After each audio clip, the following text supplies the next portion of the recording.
அகர முதல எழுத்தெல்லாம் ஆதிபகவன் முதற்றே உலகு. கற்றதனால் ஆய பயனென்கொல் வாலறிவன் நற்றாள் தொழார் எனின். மலர்மிசை ஏகினான் மானடி சேர்ந்தார் நிலமிசை நீடுவாழ்வார். வேண்டுதல் வேண்டாமை இலானடி சேர்ந்தார்க்கு யாண்டும் இடும்பை இல.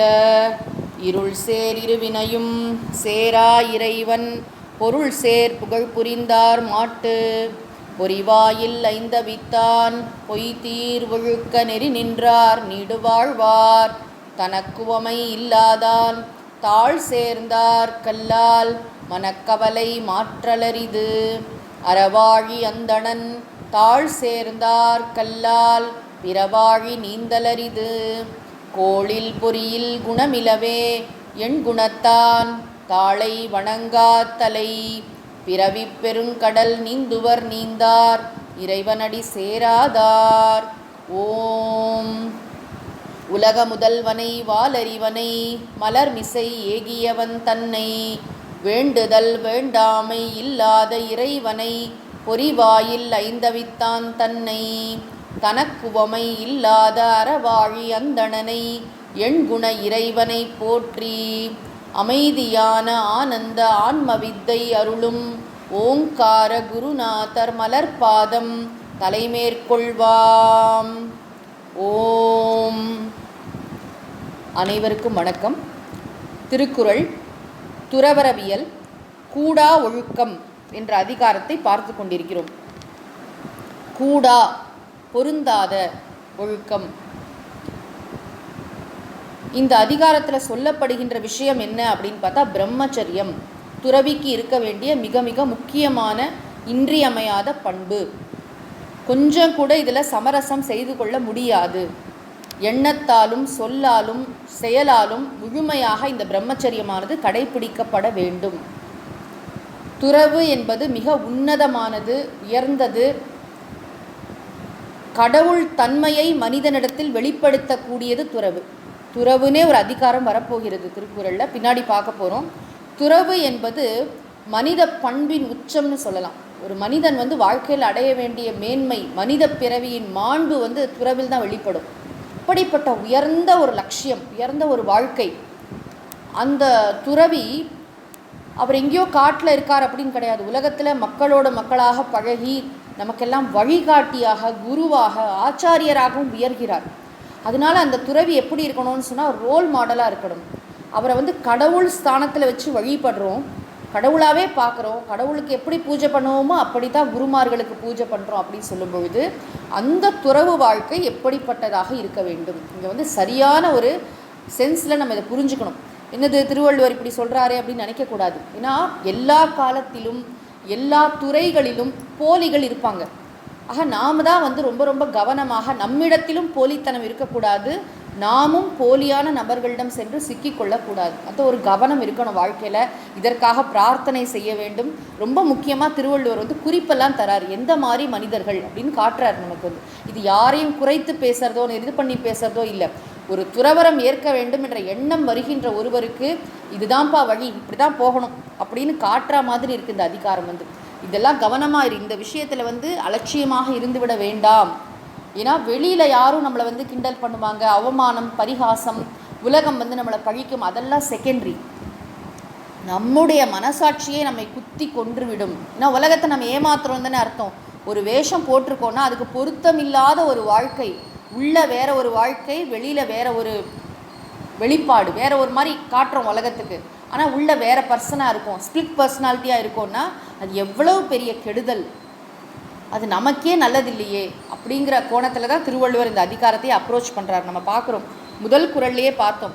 அதாவது யார் ஒருத்தன் வஞ்ச மனத்தோடு இருக்கானோ அவன் அவன் உடம்பில் இருக்கிற ஐம்பூதங்களே சிரிக்கும்னு சொன்னார். ஐம்பூதங்கள்லாம் ஜடம் இல்லையா, அது எப்படி சிரிக்கும் அப்படின்னு ஒரு கேள்வி வரக்கூடும். இதை வடிவேலு செட்டியார் என்கிற உரையாசிரியர் மிக அழகாக, ஐம்பூதங்கள் என்று சொன்னால் பூதங்கள் ஜடமாக இருக்கலாம், பஞ்சபூதங்கள். ஆனால் அந்த பஞ்சபூதங்களுக்கும் அதி தேவதைகள் உண்டு.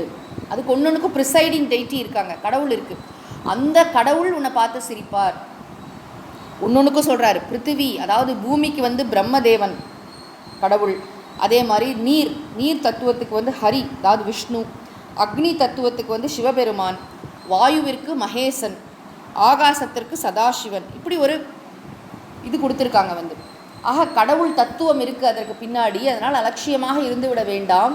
சொல்லுவாங்க இல்லையா, சிரித்து வாழ வேண்டும், பிறர் சிரிக்க வாழ்ந்திடாதே. மற்றவங்க நம்மளை பார்த்து சிரிக்கிற மாதிரி நம்மளுடைய மனசாட்சியை நம்மை கேலி பண்ணுவது போல அப்படி ஒரு மட்டமான, கீழ்த்தரமான, மலினமான வாழ்க்கை நாம் வாழக்கூடாது. ஒரு உயர்ந்த வாழ்க்கை வாழப்போகிறோன்னு சொல்லிட்டு இறங்கிட்டு உள்ளே வந்து நம்ம ஒரு தப்பான ஒரு மனிதராக உள்ளுக்குள்ளே நம்ம மனசாட்சியை இகழற மாதிரி நம்ம வாழக்கூடாது என்று முதல் குறளில் சொன்னார். அப்புறம் 2வது குறளில், எவ்வளோ பெரிய கம்பீரமான தோற்றம் படைத்தவனாக இருந்தால் என்னப்பா, வானுயர் தோற்றம் எவன் செய்யும், தன்னெஞ்சம் தான் அறி குற்றப்படினும். மனசுலேயே வந்து ஏகப்பட்ட கான்ட்ரடிக்ஷன்ஸ் இருக்குது, கேள்விகள் இருக்குது. அப்படின்னும் போது என்ன பிரயோஜனம், வெளியில் இந்த மாதிரி காமித்து கொண்டு என்ன பிரயோஜனம்னு கேட்டார். அதுக்கப்புறம் ஒரு ஓமை கொடுத்தார். வலியில் நிலைமையான் வல்லுருவம் பெற்றம் புலியின் தோல் போர்த்து மேய்ந்தற்று. ஒரு பசு வந்து புலியோட தோலை போத்திட்டு போனால் எப்படி இருக்குமோ அந்த மாதிரி இருக்குப்பா. நீ வந்து துறவியாக இருக்க வேண்டியோ, நீ வந்து ரொம்ப தவறான ஒரு வேஷம் போட்டுட்ருக்க, இது பொருந்தாது. இன்னொரு ஓமையும் சொன்னார். தவம் மறைந்து அல்லவை செய்தல் புதல் மறைந்து வேட்டுவன் புல் சிமிழ்த்தற்று. எப்படி வேடன் மறைஞ்சு நின்று பறவையை அடிச்சிடுறானோ அது மாதிரி நீயும் மறைவாக தானேப்பா இந்த தவறான காரியங்களில் ஈடுபடுற. வெளியில் நீ காட்டுற கோலம் என்ன, எப்படிப்பட்ட ஒரு டிக்னிஃபைடாக நீ வந்து ஒரு தோற்றம் வைத்து கொண்டிருக்கிறாய், ஏன்னா உள்ள உன்னுடைய வாழ்க்கை எப்படி இருக்கிறது என்று பார். நம்ம சென்ற வாரமே பார்த்தோம் ப்ரைவேட் லைஃப், அது எவ்வளோ முக்கியம். அப்புறம் நான் வந்து கொஞ்சம் கூட பற்றே இல்லை, நான் எல்லாத்தையும் துறந்துட்டேன் அப்படின்னு வெளியில் வேஷம் போட்டுக்கொண்டு உள்ளே வந்து இது போன்ற கீழ்த்தரமான எண்ணங்கள் செயல்களில் ஈடுபட்டால் ஏன் இதை செஞ்சேன்னு நம்முடைய மனசாட்சி வந்து சாகும்போது அப்படி கேள்வி கேட்குமா. பற்றற்றேம் என்பார் படிற்றொழுக்கம் எற்று என்று ஏதம் பலவும் தரும். இந்த வாழ்க்கையில் மட்டும் இல்லை, வரப்போட பிறவிகள்லாம் கூட நான் என்ன பாவம் செஞ்சேன் அப்படின்னு சொல்கிறோம் இல்லையா சில சமயம், அந்த மாதிரி நம்ம வருந்துற மாதிரி ஆகுமா இப்போ கவனக்குறைவாக இருந்து விட்டால். பிரம்மச்சரியம் அப்படிங்கிற விஷயம் மிக உயர்ந்தது. பதஞ்சலி யோக சூத்திரமாக இருக்கட்டும், எல்லா விதமான இதுலேயும் இந்த பிரம்மச்சரியம் மிக அழகாக கையாளப்பட்டிருக்கு. சர்வ வேதாந்த சித்தாந்த சார சங்கிரகம் அப்படின்னு ஒரு நூல் இருக்குது. அந்த நூலில் பிரம்மச்சரியம் என்பது என்ன அப்படிங்கிறத ரொம்ப அழகாக சொல்லியிருக்காங்க. அதாவது இந்த சேர்க்கை, ஆண் பெண் சேர்க்கை சொல்கிறோம் இல்லையா, அது வந்து 8 விதமாக இருக்கான். ஸ்மரணம்னா ஒருத்தங்களை பற்றி தவறான நோக்கத்தில், ஒரு ஆண் ஒரு பெண்ணையோ ஒரு பெண் ஒரு ஆணையோ, இது வந்து துறவிக்கு சொல்கிறது, நல்லா கவனிச்சுக்கோங்க. ஸ்மரணம் அப்படின்னா மனசால் அவங்கள தவறான நோக்கத்துடன் நினைத்தல். தர்ஷனம் அப்படின்னு சொன்னால் பார்த்தல். அப்புறம் குண கர்மானு கீர்த்தனம், அவங்கள பற்றி ரொம்ப ஸ்லாகிச்சு பெருசாக அவங்கள பற்றி பேசுறது. அப்புறம் சமீச்சீனத்துவ தீஹி, நல்லா இருக்காங்களே அப்படின்னு நினைக்கிறது. இதெல்லாமே தவறான நோக்கத்தோட. தாசு பிரீத்திஹி, அவர்கள்ட்ட ரொம்ப அன்பு. சம்பாஷணம் விதா, பேசுறது. சகவாசஷ, அவங்களோட வசிக்கிறது. அப்புறம் சம்சர்க, அவங்களோட உறவு கொள்வது. அஷ்டதா மைதுனம் விதுகு, 8 விதமான சேர்க்கையை பற்றி அந்த நூல் சொல்கிறது. அதாவது தவறான நோக்கத்தோடு பார்க்கறது, பேசுறது, எல்லாம் நம்மளோட எல்லா இன்டராக்ஷனும் இதில் போட்டுட்டு ஏதத் விலக்ஷணம் பிரம்மச்சரியம் சித்த பிரசாதகம், இந்த 8 விதமான மைத்துனங்களும் இல்லாதது தான் பிரம்மச்சரியம். அது மனதிற்கு தெளிவை உண்டு பண்ணும், அமைதியை உண்டு பண்ணும். சித்த பிரசாதகம் பிரம்மச்சரியம்ங்கிறது அவ்வளோ உயர்ந்த ஒரு ஆற்றல், உயிர் ஆற்றலை நம்ம சேமிக்கிறோம். அது ஆணாக இருக்கட்டும் பெண்ணாக இருக்கட்டும். ஒருத்தங்களை பார்க்கும் பொழுது, ஈவன் துறவியாக இருக்கணும், நம்ம சில சாதாரணமாகவே நம்ம ஒருத்தங்களை பார்க்கும் பொழுது கண்ணை பார்த்து பேசுகிறோமா, தவறான நோக்கம் மனசில் இல்லாமல் பேசுகிறோமா. ஒரு ஆண் ஒரு பெண்ணை பார்க்கும்போது எப்படி பார்க்கணும், சென்ற வாரம் பார்த்தோம், பெற்ற தாயை போல, பராசக்தி அம்பிகையை பார்ப்பது போல. அதே மாதிரி ஒரு பெண் ஆணை பார்க்கும்போது சிவபெருமான், இவரனுடைய இஷ்ட தெய்வம் விஷ்ணு, கடவுள் அப்படின்னு பார்க்க கற்றுக்கொள்வது மிக உயர்ந்த விஷயம். துறவிகளுக்கு இருக்க வேண்டிய மிக உத்தமமான பாவனை இது. துறவிகளுக்கே போக வேண்டாம். நம்ம ராமாயணத்தில் பார்க்குறோமே, லக்ஷ்மணர்கிட்ட காட்டுறாங்க இல்லையா, அந்த வானரர்கள்லாம் சேர்த்து வைத்திருந்த சீதையுடைய அணிகலன்கள், அதெல்லாம் காட்டும் பொழுது அவர் வந்து கண்ணில் கண்ணீர் மல்க, எனக்கு இந்த பாதத்தில் போட்டிருக்கிற அந்த கொலுசு மட்டும்தான் அடையாளம் தெரிகிறதுன்னு சொல்லுவார். உடனே எல்லாரும் சொல்லுவாங்க, லக்ஷ்மணர் வந்து சீதையை பார்த்ததே இல்லை, காலை மட்டும்தான் பார்த்துருக்காரு. அப்படிலாம் பாசிபிளே கிடையாது.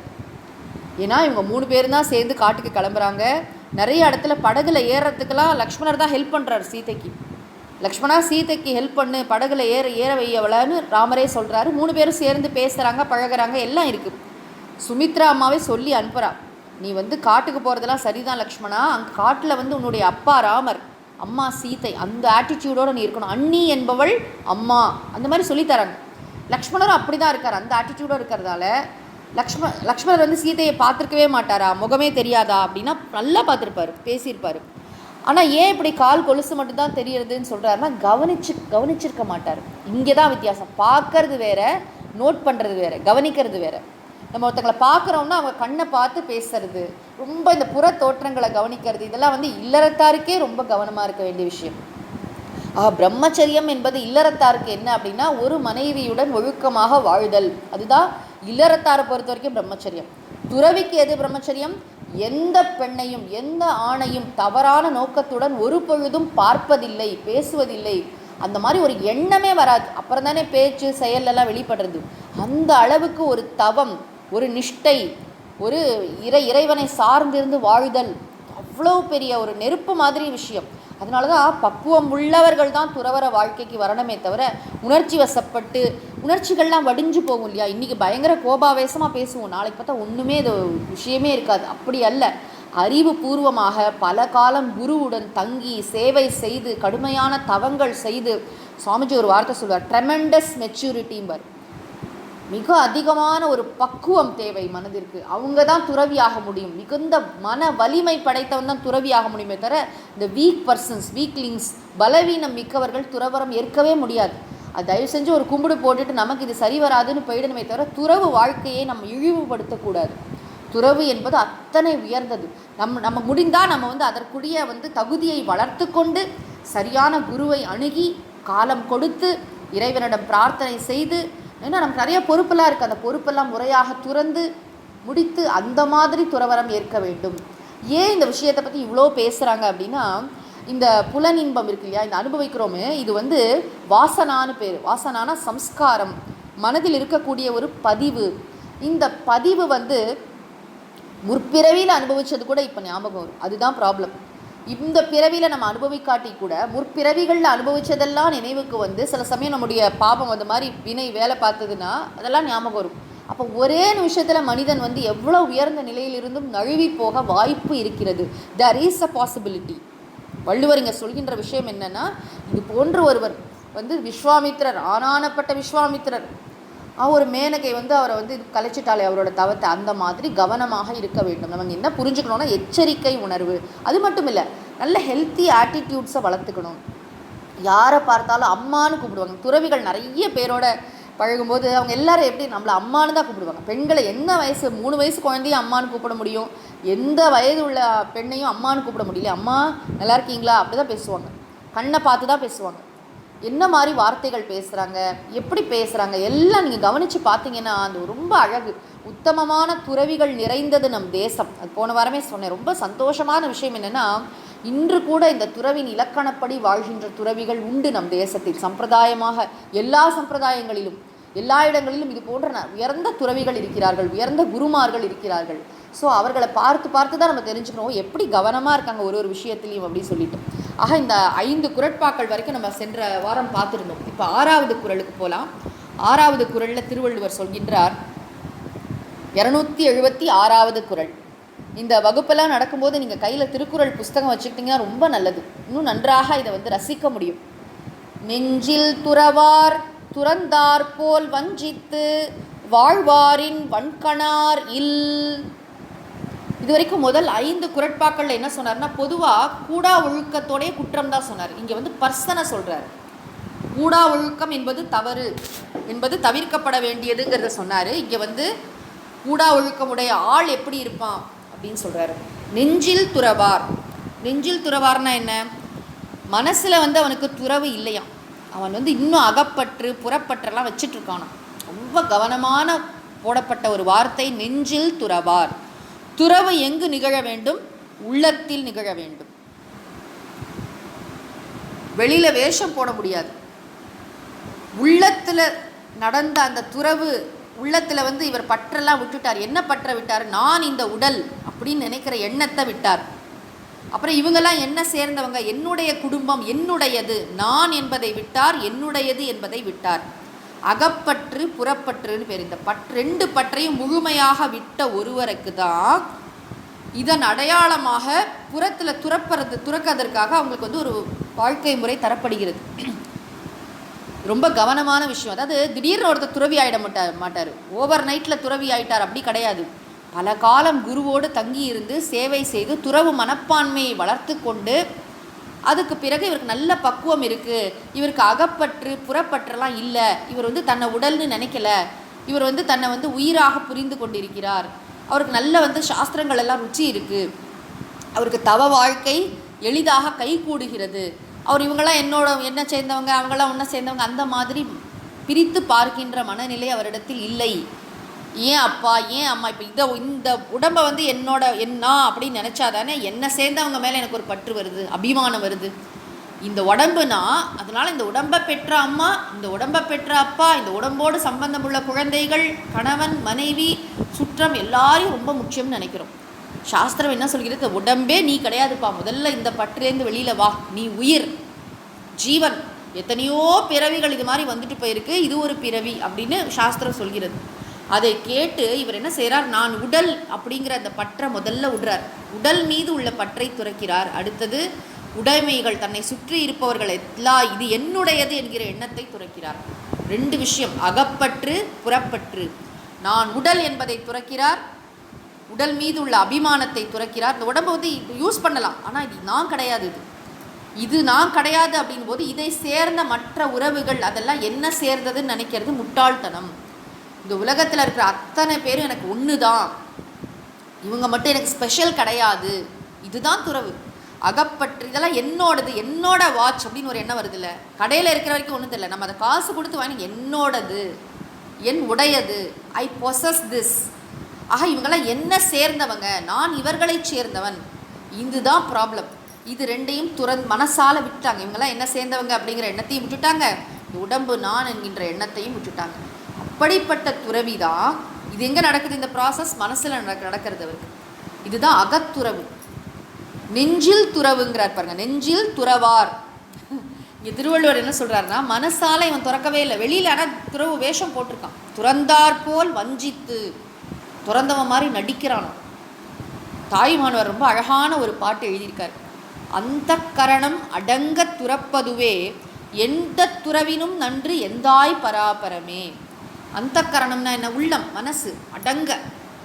துறவு என்பது மனசில் பூர்ணமாக இருக்குது. அந்த கரணம் அடங்க துறப்பதுவே எந்த துறவினும் நன்று. நீ வெளியில் துறவி ஆகிறியோ ஆகலையோ அதெல்லாம் இல்லை. வாழ்க்கையில் ஒரு கட்டத்துக்கு அப்புறம் நம்ம என்ன செய்கிறோம்? மனசால இல்லறத்தில் இருந்தாலுமே மனசில் துறவு மனப்பான்மையை வளர்த்து கொள்கிறோம்.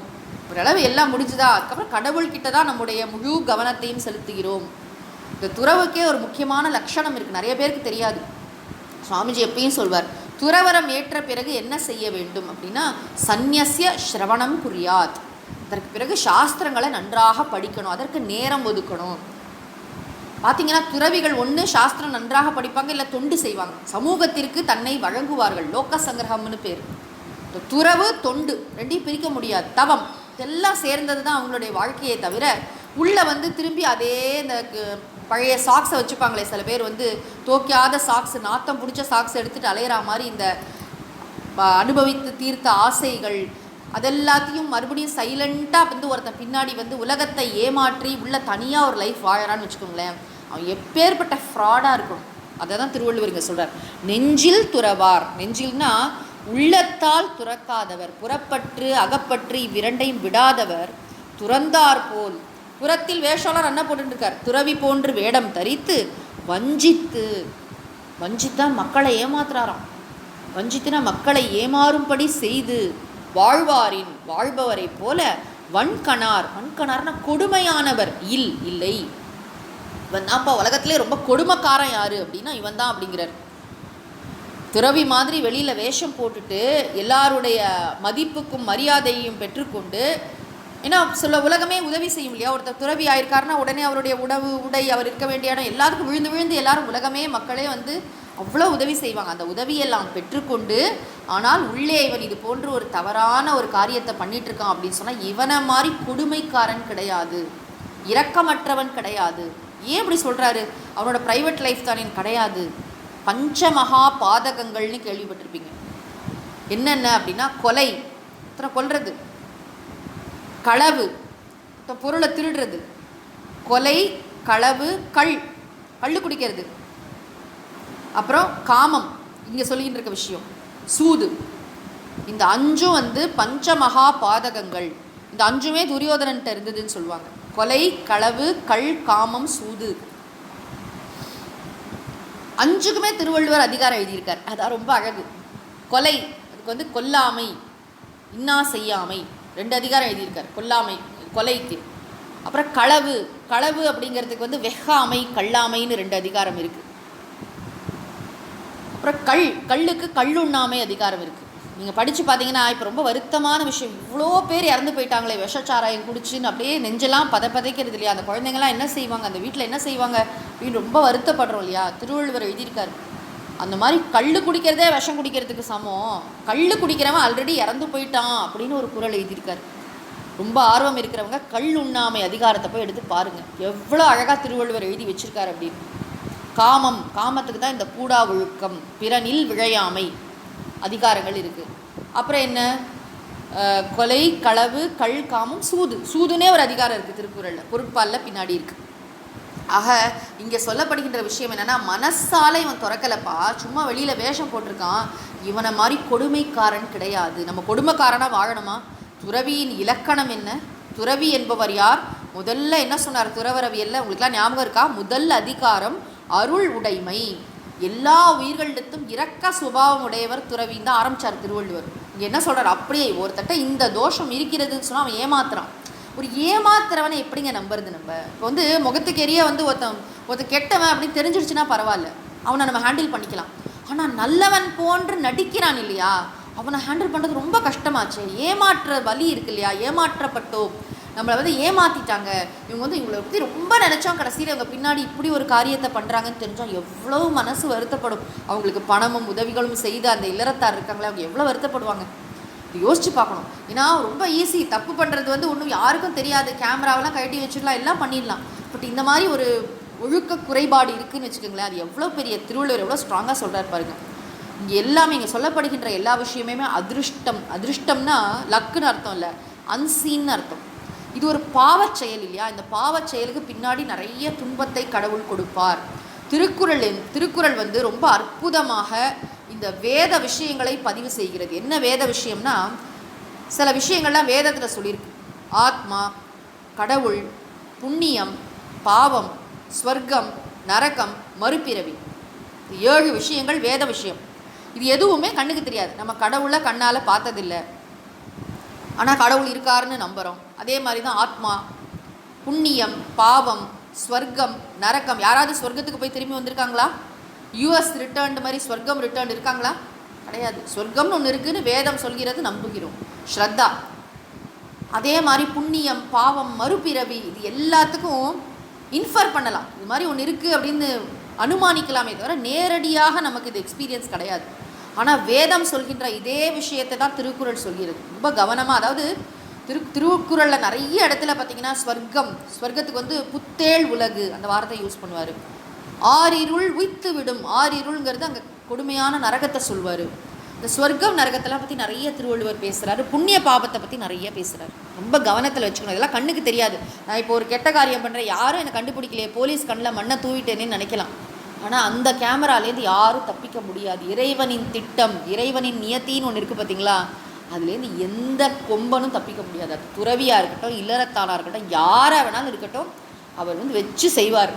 அதனால கவனமாக இருக்க வேண்டும். உலகத்தை ஏமாத்திடாதப்பா, துறவு வேஷம் போட்டு மக்களை ஏமாற்றி விடாதே. ரொம்ப அதாவது ஏமாற்றப்பட்டோங்கிற உணர்வு வந்து எவ்வளோ பெரிய வலியை கொடுக்கும்ல, அந்த மாதிரி ஒரு கஷ்டத்தை, ஒரு கொடுமையை கொடுக்காதே. கெட்டவனாக கூட இருந்துட்டு போ, ஆனால் வந்து நல்லவன் போன்று நடிக்காதே. அந்த துறவுக்குள்ளிய சரியான பக்குவத்துடன் துறவரம் ஏற்றுக்கொள். தப்பி தவறி மனசில் கெட்ட எண்ணம் வந்தால் கூட எப்படி அதை ஹேண்டில் பண்ணணும்னு தெரிஞ்சுக்கணும். அதற்காக தவங்கள்லாம் இருக்குது. குருமார்கள்லாம் ரொம்ப அழகாக இந்த இடத்துல தான் ஹேண்ட் ஹோல்டிங் ரொம்ப அழகாக நமக்கு வழி நடத்துவாங்க, வழி காட்டுவாங்க. நம்ம அகங்காரத்தெல்லாம் கொஞ்சம் ஒதுக்கி வச்சுட்டு, குருவே என்னோட மனசில் இது மாதிரி கெட்ட எண்ணங்கள் வருது, நான் என்ன செய்யணும்னு போய் கேட்டு அதற்குரிய வாழ்க்கை நம்ம பார்த்திங்கன்னா ரொம்ப அழகாக பிளெண்டடாக வச்சுருப்பாங்க. இந்த ஆன்மீக சாதனைகள்லாம் ஒரு யாத்திரை போயிட்டு வாம்பாங்க, யாத்திரை போய் நிறையா தீர்த்த ஸ்நானங்கள்லாம் செஞ்சு கங்கையிலலாம் குளித்து நர்மதையில் போய் குளித்து நிறையா நடந்து பல கிலோமீட்டர் நடந்து நடந்து நடந்து போய் மனசு அப்போ தான் பண்படும். திருவண்ணாமலையில் கிரிவலம் எப்படி பண்ணுறாங்க பாருங்கள், 14 கிலோமீட்டர் நடக்கிறாங்களே, வைஷ்ணவ தேவிக்கு நடக்கிறாங்களே, இதெல்லாம் பார்த்திங்கன்னா நம்ம மனசில் இருக்கிற குற்றங்கள் பாபங்கள் நீங்கும். இது அதிர்ஷ்டம், கண்ணுக்கு தெரியாது. போயிட்டு வந்தால் மனசு சரியாகும். மனசு தானே கடைசியில், ஒரே மனசு தானே. ரொம்ப பூஞ்சோலையாக இருக்கிற மனசு தான் முள்காடாகவும் ஆயிடுது. இந்த மனசை எப்படி வச்சுக்கணுங்கிறத நான் தான் டிசைட் பண்ணணும். ஒரு பெண் ஆசையில் அப்படி நழுவி நான் விழுந்துடக்கூடாது. ஒரு துறவி ஆகிட்டேன்னா எல்லா நேரமும் நெருப்பு மாதிரி, அந்த ட்ரெஸ்ஸே பார்த்திங்கன்னா நெருப்பு மாதிரி. ஒரு துறவி அந்த பளிர்னு அந்த காவி உடையை பார்த்தாலே நம்ம அப்படி வணங்குறோம். தூரக்கேந்து பார்த்தாலே தெரியும். துறவியை பார்த்தாலே வணங்கணும். அவர் யார், எந்த ஊர், எதுவும் கேட்க முதல்ல நமஸ்காரம் பண்ணணும்னு சொல்லியிருக்கு. அவருக்கு உணவு, ஒரு வேளை துறவி நம்ம வீட்டில் உணவு சாப்பிட்டாருன்னா அவ்வளோ புண்ணியம் நமக்கு. தேடி தேடி இங்கேயோட ஜாஸ்தி வடக்கில் எல்லாரையும் துறவிகள் பாபாஜி பாபாஜின்னு கூப்பிட்டு வீட்டில் சாப்பாடு போட்டு, இந்த கும்பமேளா சமயத்துலலாம் நிறையா துறவிகள் என்கிட்ட சொல்லியிருக்காங்க, ரொம்ப கஷ்டமாக அங்கே போனால் ரொம்ப சாப்பாடு போட்டே நம்ம கொண்டுருவாங்க அப்படிம்பாங்க. அப்படியே நம்ம கையால் ஒரு வாய் லட்டு வாங்கி அந்த துறவியை சாப்பிட்டுட்டாருன்னா அவ்வளோ புண்ணியம் என்று நம்புகின்ற மக்கள், அவ்வளோ ஸ்ரத்தா.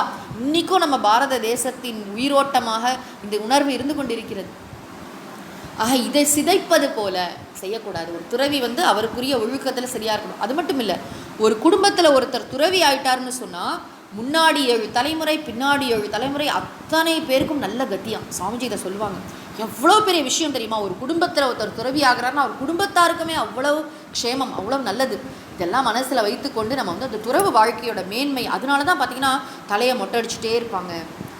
இல்லாட்டி ஏதோ ஒரு தவ ஒழுக்கத்தில் இருப்பாங்க. தாடி வளர்க்குறது, மொட்டை அடிக்கிறது எல்லாமே பார்த்திங்கன்னா ஒரு சம்பிரதாயம், ஒரு மடங்கள், ஆசிரமங்கள், அங்கே பெரியவங்க சொல்கிற நியத்திகள். அவங்க வாழ்க்கை பார்த்திங்கன்னா அவ்வளோ ஒரு கிறிஸ்டைனாக இருக்கணும். அது ஸ்பெக்லஸ்ன்னு சொல்லுவாங்க. அப்படியே அப்பழுக்கற்றதாக, தூய்மையானதாக, உள்ளும் புறமும் நான் இப்படித்தான் அப்படிங்கிற டிரான்ஸ்பரன்சியோடு இருக்கக்கூடிய வாழ்க்கை. ஆனால் இங்கே என்ன சொல்கிறாரு? நெஞ்சில் துறவாரு, மனசில் துறக்கலப்பா, ஆனால் வெளியில் வஞ்சித்து ஏமாத்துறானோ. துறந்தார் போல் வஞ்சித்து வாழ்வாரின் மண்கணார் இல். இவனை போல கொடுமைக்காரன் வேற யாரும் இல்லை. அடுத்த குறள், புறங்குன்றி கண்டனையர் ஏனும் அகங்குன்றி மூக்கில் கரியார் உடைத்து. குன்றிமணி பார்த்துருப்பீங்க நீங்கள்லாம், அழகாக இருக்கும், ரொம்ப அழகாக இருக்கும். ரெட் கலரில் அப்படியே பளிர்னு இருக்கும், ஒரே ஒரு கருப்பு டாட் இருக்கும் அதில். அதை இங்கே எக்ஸாம்பிளாக சொல்கிறார். குன்றினா குன்றிமணி, புறம்னா அதோட மேற்பகுதி. கண்டனையர் ஏனும், அந்த குன்றிமணியோட மேற்பகுதி மாதிரி பார்க்கறதுக்கு நல்ல துறவி மாதிரி காட்சி அளிக்கிறாராம். பார்த்தா அப்படியே கம்பீரமாக இருக்கார். நெற்றியில் விபூதி பட்டை ருத்ராட்சம்லாம் போட்டிருக்காரு, நல்ல பளீர்னு ஒரு காவி உடை போட்டிருக்காரு. இது மட்டும் இல்லை, பேச்சை கூட நல்ல லாங்குவேஜ் இருக்கும். சில பேருக்கெல்லாம் அவ்வளோ அழகாக இங்கிலீஷ் பேசுவாங்க, அவ்வளோ அழகாக தமிழில் அப்படியே வார்த்தைகள்லாம் பொழியும். அப்படியே பார்த்தாலே அப்படி ஒரு டிக்னிஃபைடு பர்சனாக இருப்பாங்க. புறத்தோற்றம் என்பது வேறு, அகத்தில் நம்முடைய வாழ்க்கை என்பது வேறு. இது ரெண்டும் சிங்க்ரனைஸ் ஆகணும். இது ரெண்டுக்கு நடுவில் ஒரு ஹார்மனி இருக்கணும். என்ன பேசுகிறோமோ அதுதான் நம்முடைய வாழ்க்கையில் ரிஃப்ளெக்ட் ஆகணும். ரொம்ப முக்கியமான விஷயம். சாதாரணமாக நினச்சிக்க வேண்டாம். இன்டெகிரிட்டி. இப்போ வெளியில் ஒரு விஷயத்தை பற்றி பேசுகிறோன்னா அது நம்மயமாக இருக்க வேண்டும். அப்படி இருந்தால் தான் அந்த வார்த்தைக்கு ஒரு மதிப்பு இருக்கும், சத்தியத்துவம் இருக்கும். இப்போ எல்லாம் எக்கச்சக்கமான பேர் பேசுகிறாங்க, யூடியூப்பில் எவ்வளோ பேர் பேசுகிறாங்க. ஆனால் ஒரு சில ஆச்சாரியர்கள், ஒரு சில பெரியவர்கள் பேசும்பொழுது, இப்போ விவேகானந்தர் பேசுகிறாரு. இன்றைக்கி விவேகானந்தர் இல்லை, ஆனால் இன்றைக்கி கூட விவேகானந்தருடைய ஒரு வார்த்தையை படித்து துறவி ஆகிறவன் இருக்கான். ஏன் அப்படின்னா அந்த வார்த்தையில் அப்படி ஒரு சத்தியம் இருக்குது, அப்படி ஒரு ஆற்றல் இருக்குது. ஏன்னா விவேகானந்தர் அவ்வளோ பெரிய தபஸ்வி, அவ்வளோ பெரிய ரிஷி. அதனால ஒரு நேத்தி கூட கேட்டுட்டு இருந்தேன், 7000 பேர் இருந்தாங்க, 7000 பீப்புள் ஒரு ஹாலில். அத்தனை பேருக்கும் கேட்குற மாதிரி சுவாமிஜி பேசுகிறாருன்னா மைக் இல்லாத காலம். இன்றைக்கி நல்ல வேளை கிளாஸ் ரூமில் கூட, பள்ளிக்கூடங்களில் கூட மைக் வந்துருச்சு. டீச்சர் கத்துற டீச்சரோடைய தொண்டை தண்ணி கத்துறாங்கல்ல, சாதாரண விஷயம் இல்லை. ஒரு கல் உடைக்கிறவனுக்கு எவ்வளோ எனர்ஜி வேணுமோ அதை விட அதிகமாக எனர்ஜி வேணும் ஒரு டீச்சருக்கு. 40 குழந்தைங்க இருக்கிற கிளாஸில் கத்துறதுக்கு. சுவாமி விவேகானந்தர் 7000 பேர் நிறைந்த சபையில் அத்தனை பேருக்கும் கேட்குமாறு சிங்கம் மாதிரி அப்படியே குறுக்கையும் நெடுக்கியும் ரோர் பண்ணாராம், கர்ஜித்து கொண்டு போனார் அப்படின்னு நேற்று படித்தேன். ஆக இன்னைக்கு கூட விவேகானந்தருடைய வார்த்தைகள் அப்படி ஒரு உயிரோட்டம் இருக்குது. பாரதியாரோட வார்த்தைகள்னா உள்ளும் புறம் ஒரே மாதிரி இருக்காங்க. அவங்க கான்ட்ராடிக்ஷனே இல்லை, அவங்ககிட்ட முரண்பாடுகளே இல்லை. அதுதான் ரொம்ப முக்கியம். இங்கே என்ன சொல்கிறாரு, வெளியில் பார்க்கறதுக்கு குன்றிமணி மாதிரி நல்லா ஷைனிங்காக இருக்கான்ப்பா, ஆனால் அகம் உள்ளம் எப்படி இருக்கான்? குன்றி மூக்கில்னா குன்றிமணியோட கீழ்ப்பகுதி, அந்த மூக்கில் கரியார், கரியார்னா கருப்பாக, மாசு உடையதாக, உடைத்து இருக்கிறது. வெளியில் பார்க்குறதுக்கு சூப்பராக இருக்கு, ஆனால் கீழே ஒரு கருப்பு டாட் இருக்கு இல்லையா, அது மாதிரி இவன் வெளி தோற்றம்லாம் சூப்பராக இருக்குது, ஆனால் மனசில் அழுக்கு இருக்குது, மாசு இருக்குது. என்ன மாசு? பொறாமை இருக்குது, முக்கியமாக ஆசை இருக்குது. இந்த இடத்துல முக்கியமாக சொல்கிறது ஆசை, பெண் ஆசை, ஆண் ஆசை, தவறான ஒரு ஆசை இருக்குது, மயக்கம் இருக்குது. இதெல்லாம் உண்மைன்னு நினைக்கிறேன், அதனால தானே இவ்வளோ மயங்கி போகிறான் இதில் வந்து. ஆக இந்த துறவி வந்து இவன் சரியில்லை, இந்த மாதிரி தெரிஞ்சு காட்டு, அதாவது வெளி தோற்றத்தை பார்த்து மயங்கி விடாதே, எல்லாருக்கும் சொல்கிறாரு இது. இது நம்ம எப்படி தெரிஞ்சுக்க முடியும்? ஒருத்தரோட ப்ரைவேட் லைஃப்பை போய் நம்ம எப்படி பார்க்க முடியும்னா, ஈஸ்வரோ ரக்ஷத்து. நம்ம இது இங்கே தான் நம்ம வந்து என்ன செய்கிறோன்னா, ஆசிரமங்கள்லாம் போய் தங்குறோம், அதுக்காக அவங்கள போய் நம்ம டெஸ்ட் பண்ணுறது நம்ம வேலைன்னு நான் சொல்ல வரல. ஆனால் இது மாதிரி கொஞ்ச நாளில் பழகும் போதே நமக்கு தெரிஞ்சிடும், நம்மக்கிட்ட அவங்களோட இன்ட்ராக்ஷன் எப்படி இருக்குங்கிறத வச்சே தெரிஞ்சுப்போம் நம்ம வந்து. இது வந்து ரொம்ப ரொம்ப சூக்ஷ்மமான தட்டிலான ஒரு விஷயம்தான். ஆனாலும் வந்து இந்த அறிவு மக்களுக்கு வேண்டும். ஒரு முறை காஞ்சி சுவாமிகள்கிட்ட கேட்டாங்க, ஒரு தடவை சங்கராச்சாரியார்கிட்ட கேட்குறாங்க, ஏன் வந்து போலி துறவிகள்லாம் அதிகமாயிட்டாங்க சமூகத்தில், அப்படி ஒரு கேள்வி. ரொம்ப வருஷம் முன்னாடி டிவி ஒரு இன்டர்வியூவில் பார்த்தேன். இப்போ அவர் சொல்கிறாரு, போலி துறவிகள் உருவாவதற்கு மக்கள் தான் காரணம். அப்படி ஏன் எப்படி சொல்கிறீங்க அப்படின்னா, மக்களுக்கு பேராசை இருக்கு இல்லையா. இப்போ எங்கள் வீட்டுக்கு ஒரு சாமி வந்தாருன்னா அப்படியே கூரையை பிச்சுட்டு கொட்டணும், அவர்கிட்ட போனால் என் கடன்லாம் தீர்ந்துடணும், அவர்கிட்ட போனால் இந்த மாதிரி நம்ம மந்திர மாயங்கள் இருக்கணும். கஷ்டம் வரும்போது கடவுள்கிட்ட தான் போய் கேட்போம், துறவிகள்கிட்ட தான் போய் கேட்போம், அதில் தப்புன்னு நான் சொல்ல வரல. ஆனால் பேராசை, நம்ம என்ன நோக்கத்தோடு போகிறோமோ அதுக்கு தகுந்த குரு தான் நமக்கு கிடைப்பார்.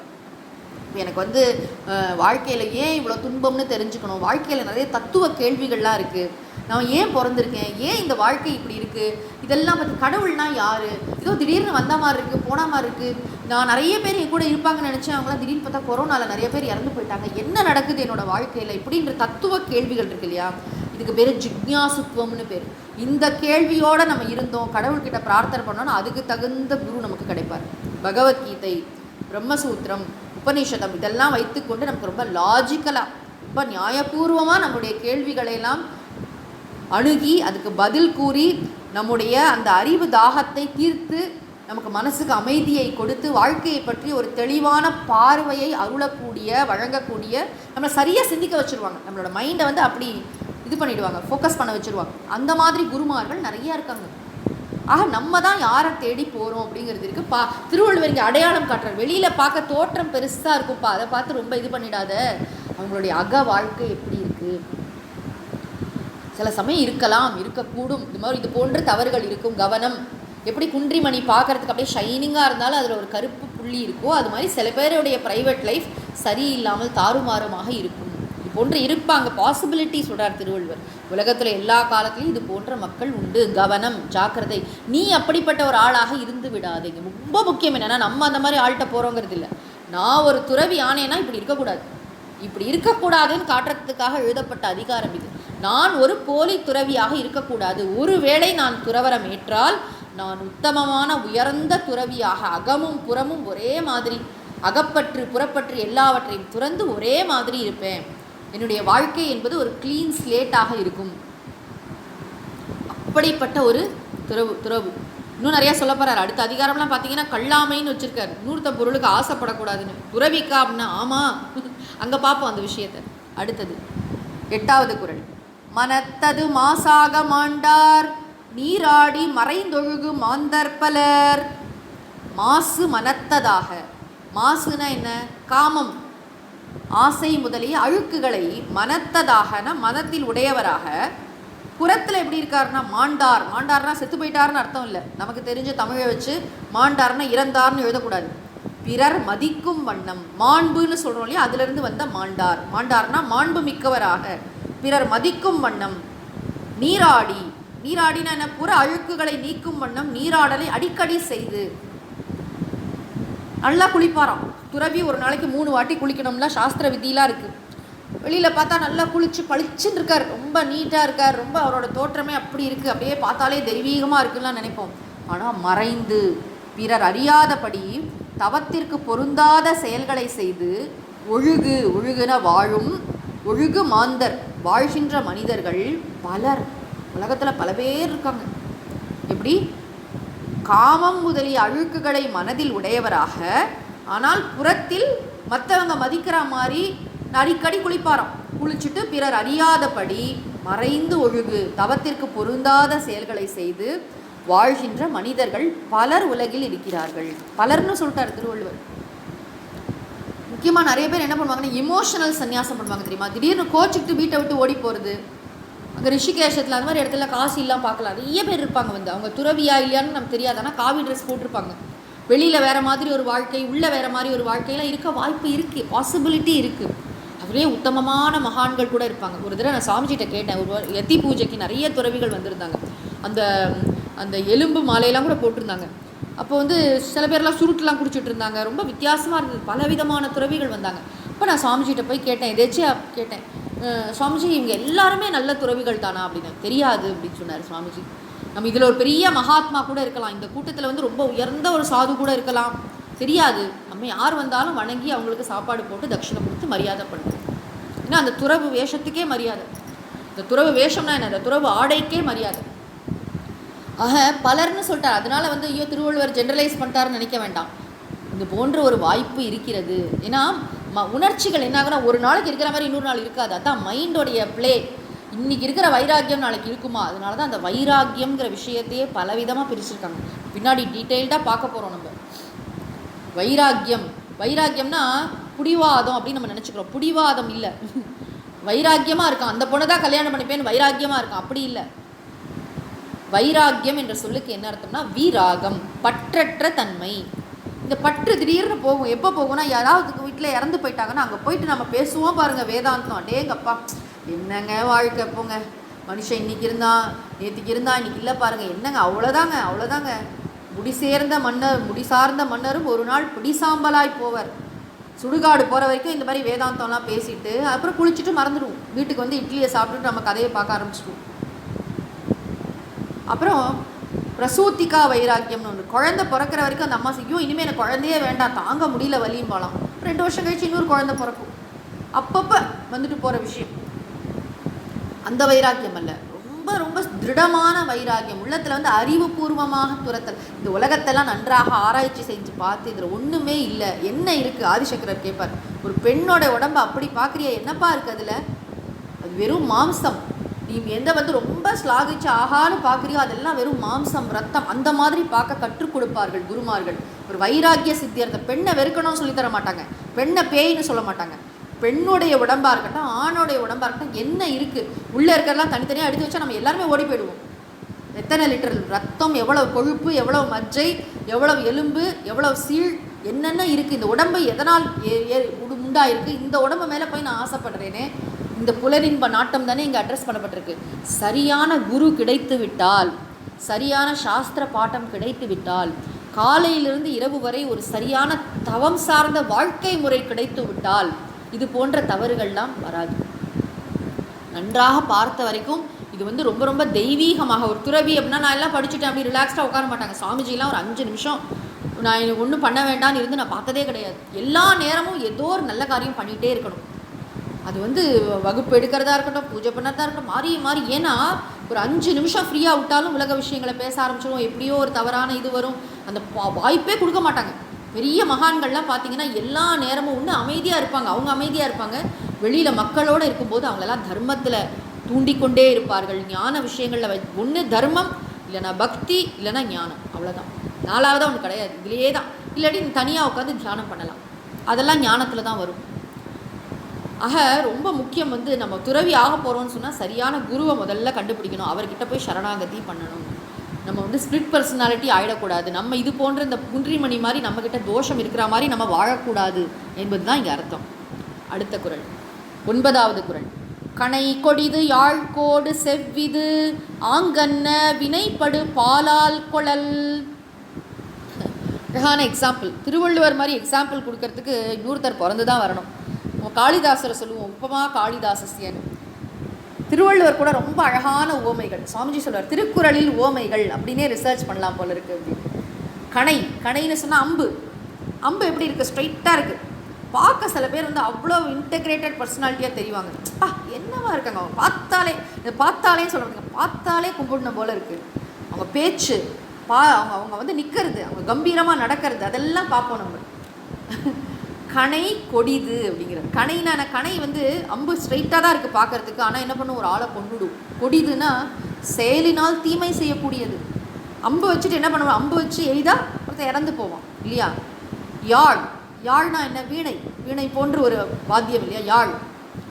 யாழ் கோடு, கோடுனா வளைஞ்சிருக்குன்னு அர்த்தம்.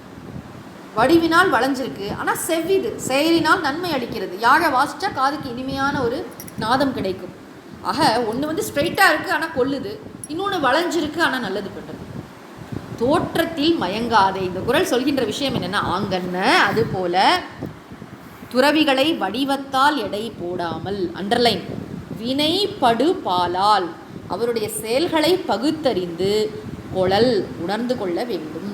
எவ்வளோ அழகாக சொல்லித்தரார் பாருங்க. அவங்களோட தோற்றத்தை பார்த்து மயங்கிடாத, அவங்க பேசுகிற லாங்குவேஜ், அவங்களுடைய வெளி பிரசங்கங்கள், அவங்களுடைய நடை உடை பாவனை, ஆசிரமம், காரு, அது இது ஏன்னா எல்லாமே பார்க்குறோமே. நம்ம வெளியில் ஒரு துறவியை பார்க்கும்பொழுது எல்லாத்தையும் பார்க்குறோம். அவருக்கு எவ்வளோ பெரிய ஆசிரமம் இருக்குது, எவ்வளோ ஃபாலோவர்ஸ் இருக்காங்க.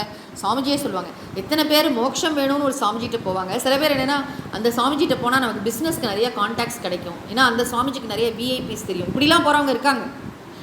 ஆக ஒரு துறவியை பார்க்கும் பொழுது எதை நம்ம பார்க்குறோம், எவ்வளோ அழகாக சொல்லித்தராரு பாருங்க. அம்பு வந்து பார்க்க நேராக தான் இருக்கானா ஒரு ஆளை கொன்னுடுது, யாழ் வளைஞ்சு இருந்தாலும் நல்ல இனிமையான நாதத்தை கொடுக்கறது, நன்மை செய்யறது. அதுபோல் துறவிகளை வந்து வினைப்படு பாலி வந்து தோற்றத்தை பார்க்காத, அவங்க என்ன காரியம் பண்ணுறாங்கன்னு பாரு. உலகத்திற்கு விழுந்து விழுந்து சேவை செய்கின்ற துறவி இருக்கிறார், நன்றாக சாஸ்திரங்களை எடுத்து சொல்வதையே வாழ்க்கையாக கொண்டிருக்கின்ற துறவி இருக்கிறார், தியானத்தில் ஈடுபடுகின்ற துறவி. அந்த துறவியோட செயலை பாருப்பா, அவர் என்ன செய்கிறாருன்னு பாரு. சும்மா வெளியே இதை பார்த்து விமர்சனம் பண்ணாத. நிறைய பேர் எதுக்கு சாமியாக இருக்கிறதுக்கு இவ்வளோ பெரிய காரு அப்படிலாம் கேட்டுட்ருப்பாங்க.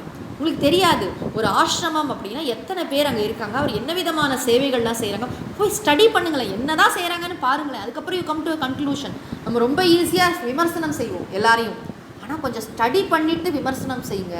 பாருங்கள் அவங்க என்ன செய்கிறாங்கன்னு பாருங்கள். ஒரு சேவைக்காக ஒரு கார் தேவைப்படும், எல்லாத்தையும் விமர்சனம் பண்ணிட்டு போயிட்டு இருக்க முடியாது.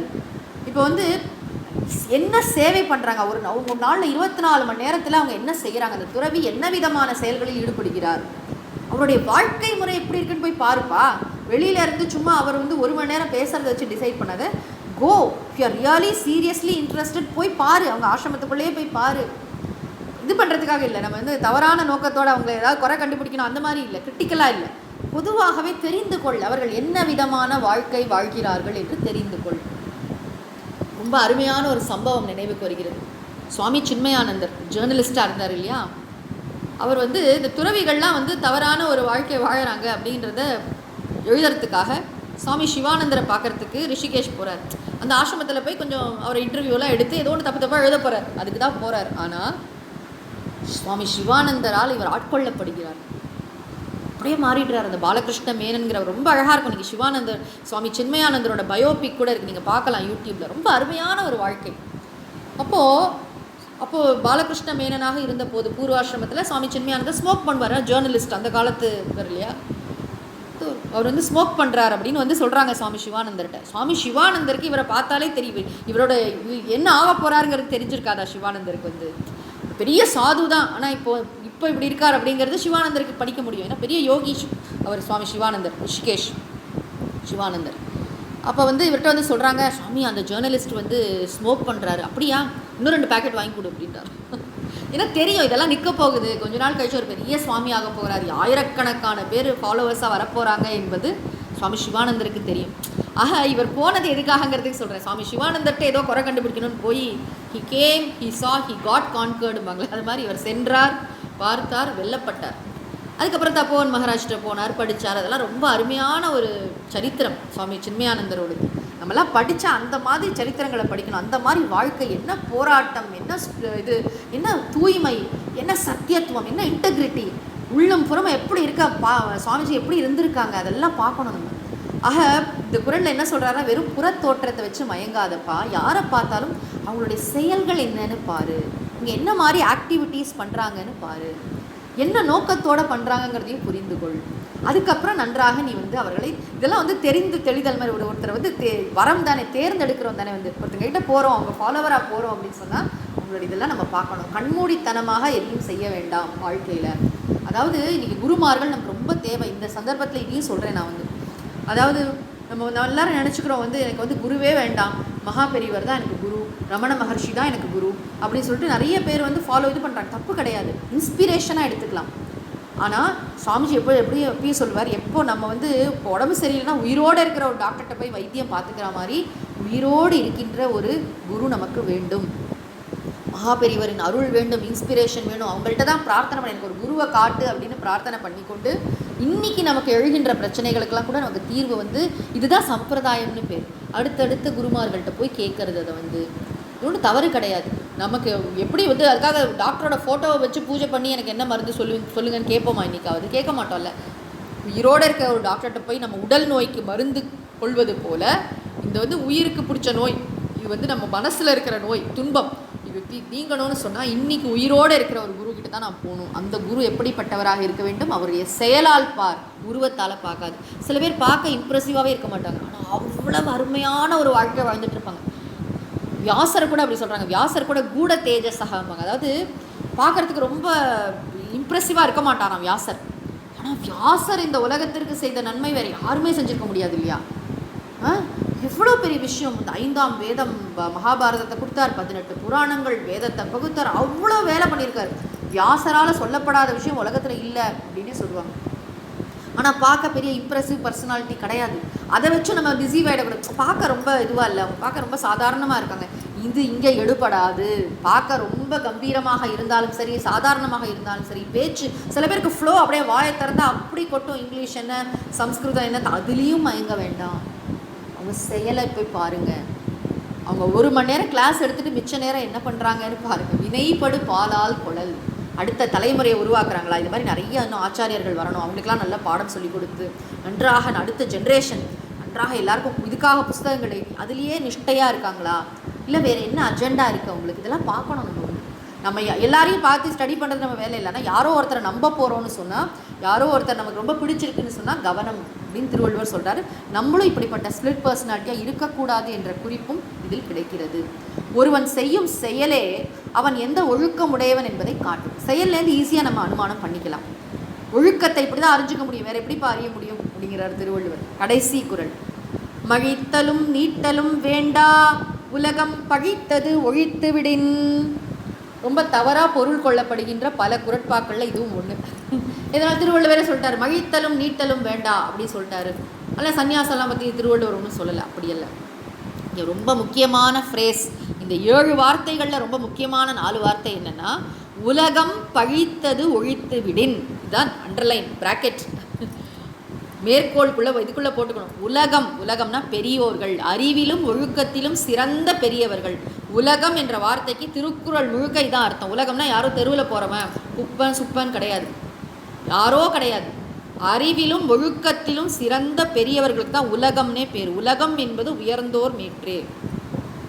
உலகம் பெரியோர்கள் பழித்தது, தவ வாழ்க்கைக்கு பொருந்தாது என்று பழித்திருக்கக்கூடிய செயல்களை, இதெல்லாம் தவத்துக்கு உதவாதுப்பா அப்படின்னு எதெல்லாம் அவங்க திட்டுறாங்களோ, நிந்தனை பண்ணுறாங்களோ, பழித்தது ஒழித்து விடின், நீக்க முடியுமானால். இந்த விடின்னு போடுறாரு பார்த்தீங்களா, விடின் ஆற்றின் அப்படிலாம் போட்டார்னா ரொம்ப கஷ்டம்னு அர்த்தம்.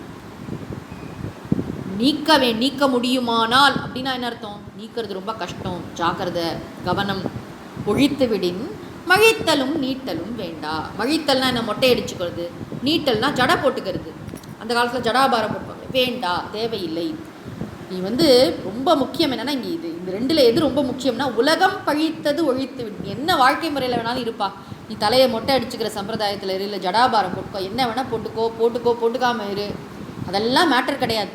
அதெல்லாம் இம்பார்ட்டன்ட், அதாவது அதெல்லாம் செகண்டரி. Important கிடையாதுல, secondary. எது ரொம்ப முக்கியம், எது பிரதானம் என்று பார்த்தால், உலகம் பழித்தது ஒழிக்க வேண்டும். பெரியோர்கள் எதை நிந்திக்கிறாங்களோ அந்த மாதிரி ஒரு வாழ்க்கை நீ வாழக்கூடாது, ஒழி, அந்த வாழ்க்கையை விட்டுவிடு.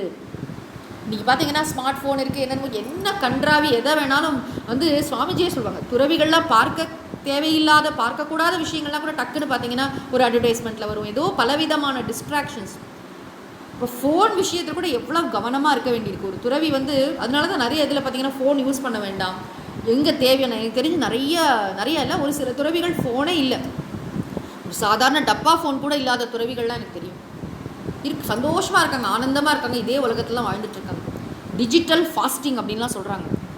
நம்ம நினச்சிக்கிறோம் அந்த ஃபோன் வந்து நம்மளுடைய 6வது இது மாதிரி ரொம்ப எங்கே போனாலும் ரொம்ப இன்டிமேட்டாக அதை வந்து தூக்கிட்டே சுற்றிட்டு இருக்கோம்.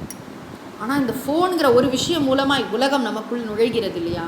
அப்போ அந்த மாதிரி விஷயங்கள் எல்லாத்துலேயுமே எண்ணம், சொல், செயலெல்லாம் ஒரே மாதிரி இருக்கணும்னா துறவி எப்படிப்பட்ட வாழ்க்கை வாழ வேண்டும்?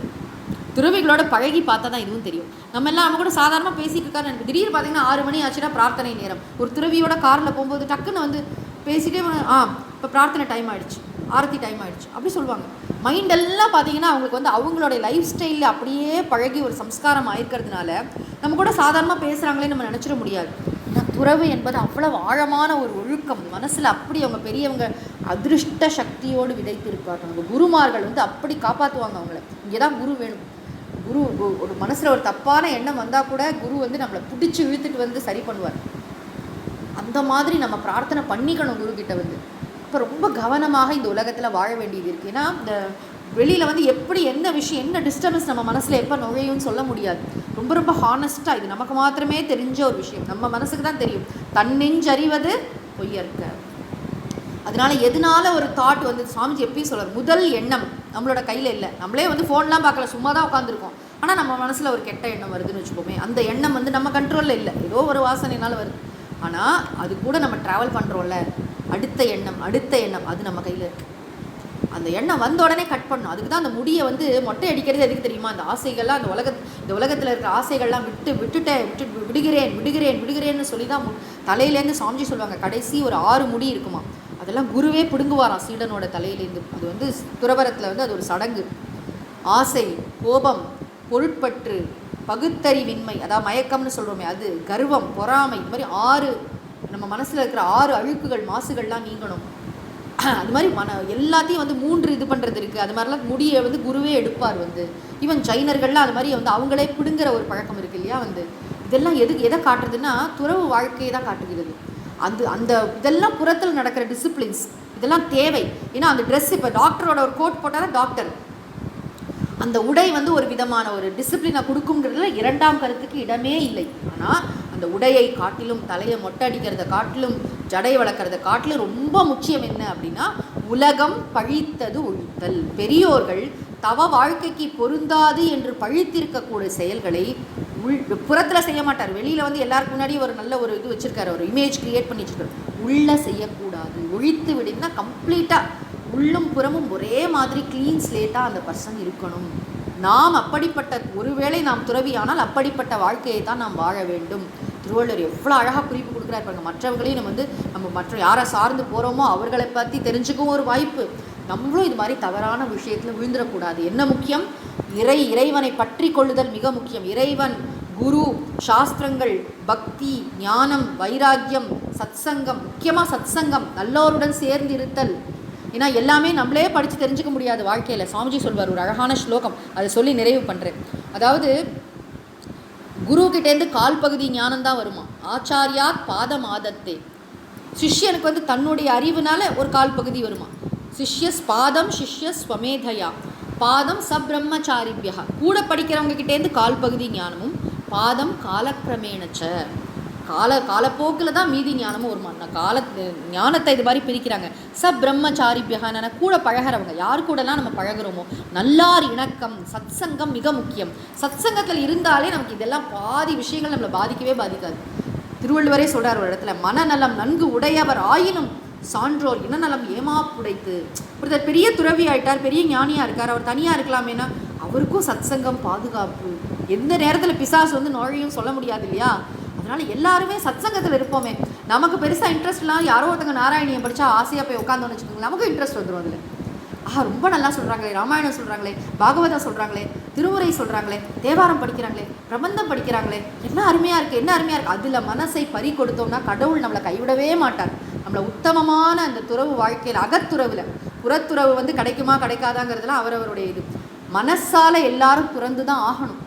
அந்த அகத்துறவுக்கு கடவுள் நம்மை மிக நன்றாக தயார் செய்வார். அவருடைய அருளை வேண்டுவோம். அறிவிலே தெளிவு, நெஞ்சிலே உறுதி, அகத்திலே அன்பினோர் வெள்ளம், பொறிகளின் மீது தனி அரசாணை, பொழுதெல்லாம் நினது பேரருளின் நெறியிலே நாட்டம், கர்மயோகத்தில் நிலைத்திடல் என்றிவை அருளாய், குறிகுணம் ஏதும் இல்லதாய் அனைத்தாய் குலவிடு தனிப்பரம் பொருளே.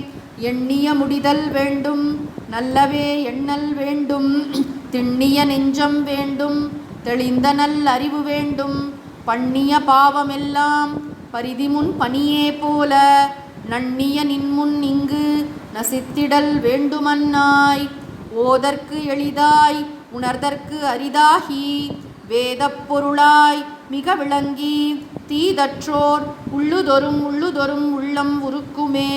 வள்ளுவர் வாய்மொழி மாண்பு மூர்த்தி எல்லாம் வாழி, எங்கள் மோன குருவாழி, அருள் வார்த்தை என்றும் வாழி, அன்பர் வாழி பராபரமே. ஓம் சாந்தி ஷாந்தி ஷாந்திஹி. ஹரிஹி ஓம். திருவள்ளுவர் திருமலரடிகள் போற்றி போற்றி. சத்குருநாத மகாராஜ் கி ஜெய்.